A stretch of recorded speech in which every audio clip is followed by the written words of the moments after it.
কিরে বেটা, আজকে না তোর চাকরির ইন্টারভিউ আছে? কখন যাবি? বাবা, তুমি আমি রাজাকার, চাকরি আমার নেই দরকার। কিরে বাবা, কি হয়েছে তোর আবার? চাকরি দরকার নাই, কি করবি? না বাবা, কিছু হয়নি। সরকার বলেছে মুক্তিযুদ্ধের নাতিপুতি ও আওয়ামী লীগের নেতাকর্মী ছাড়া, ছাত্রলীগ ছাড়া চাকরি হবে না কারো। এবং সরকার আরও বলেছে মুক্তিযুদ্ধের নাতিপুতি ও আওয়ামী লীগের নেতাকর্মী ছাড়া বাংলাদেশের সবাই রাজাকার। ও, এই কথা। এই জগতে জোর যার মুল্লুক তার।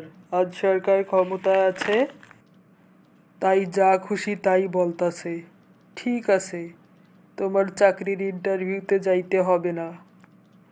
যে কোনো একটা ব্যবসার কাজ কইরো, ব্যবসা ধইরো, অথবা বিদেশ যাইও। তবু এই সরকারের গোলামি করতে হবে না। ঠিক আছে বাবা, চাকরি করব না, কারো গোলামিও করব না।